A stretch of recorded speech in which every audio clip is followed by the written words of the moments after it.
பிரியமானவர்களே, இயேசு கிறிஸ்துவின் நாமத்தில் உங்களுக்கு என் அன்பின் வாழ்த்துக்கள். இந்த காலை நேரம் உங்களுக்கு எப்படி இருக்குது? நல்லா இருக்குதா? சந்தோஷமா இருக்கிறீங்களா? இந்த இடத்தை பார்த்து சந்தோஷப்படுங்களேன். ரொம்ப அழகாக இருக்குல்ல. பின்னால் ஒரு அழகான மலை, ஒரு கிராமம், ஒரு வீடுகள், ஒரு மக்கள் வசிக்கக்கூடிய இடம், ஒரு அழகான தேவாலயம். இது ஐரோப்பாவில் இருக்கிற ஆஸ்திரியா தேசத்தில் இருக்கிற ஆல்ப்ஸ் மலையினுடைய அந்த பகுதி.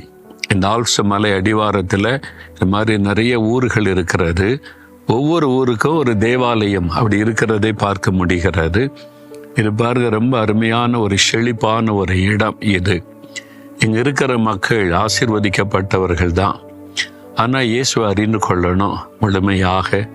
ஒரு காலத்தில் கிறிஸ்தவ நாடாக இருந்தது. இப்போ நிறைய அடுத்த தலைமுறை கடவுளை இல்லைன்ற நிலைமைக்கு வந்திருக்கிறாங்க. இவங்க எல்லாம் இயேசுவை அறிந்து கொள்ளணும், ரட்சிக்கப்படணும்னு நாம் இந்த ஆஸ்திரியா தேசத்துக்காக ஜெபிக்கணும். சரி, ஆண்டவர் எனக்கு என்ன வார்த்தை சொல்லுகிறான்னு பார்க்குறீங்களா? ஏதோ ஒரு உபத்திரவம் உங்களை பாதிக்குது. வீட்டுக்குள்ள உபத்திரவமாக இருக்குது பிரதர். வேலைக்கு போனால் அங்கே உபத்திரவம், பிஸ்னஸுக்கு போனால் உபத்திரவம். இந்த உபத்திரவத்துக்கு முடிவே இல்லையா அப்படின்னு நினைக்கிறீங்களா? இந்த உபத்திரவம் நல்லது தெரியுமா உங்களுக்கு? உபத்திரவம் நல்லதா?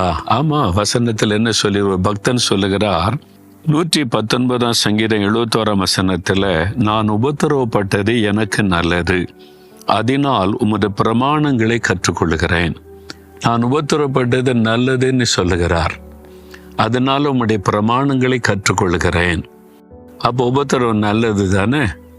என்ன பிரதர் சொல்றீங்க, உபத்திரவம் முடியாதான்னு பார்க்குறோன்னா, முதல்ல உபத்திரவம் நல்லது என்பதை ஏற்றுக்கொள்ளுங்க. உபத்திரவத்தினால பல காரியத்தை ஆண்டவர் நமக்கு கற்றுத் தருகிறார். ஆண்டவருக்கு நான் நம்மளை உபத்திரவப்படுத்தி பார்க்கறதுல அவருக்கு சந்தோஷமா இல்லை. அந்த உபத்திரவத்தின் பாதையில் ஏன் நடத்துகிறார் என்றால், நம்ம சில காரியத்தை கற்றுக்கொள்ளணும். நான் கடந்து வந்த பாதையில் பார்க்கும்போது நிறைய உபத்திரவங்கள், பாடுகள், நெருக்கங்களை சந்தித்து தான் வந்திருக்கிறேன். உபத்திரவம் முடிஞ்சிட்டா முடியலை, இப்பவும் தொடர்ந்து கொண்டு இருக்கிறாரு. ஓட்டத்தை முடிக்கும் வரைக்கும் அல்லது இயேசுவின் வருகை வரைக்கும் உபத்திரவம் இருக்கும். நானும் நிறைய அந்த உபத்திரவத்தின் மூலமாய் கற்றுக்கொள்கிறேன். ஆரம்பத்தில் கஷ்டமாக இருந்துச்சு. அப்புறம் இந்த வசனத்தினுடைய அர்த்தம் தெரிய ஆரம்பித்த பிறகு உபத்திரவம் இன்ட்ரெஸ்டிங்காக மாறிவிட்டது.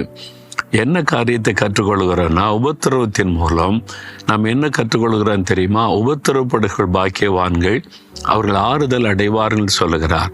அப்போ ஆண்டவர் நமக்கு ஆறுதல் அளிக்கிற தேவன் என்பதை நம்ம உபத்திரவத்தின் மூலமாக தான் கற்றுக்கொள்ள முடியும். நாம் உபத்திரவப்படும் பொழுது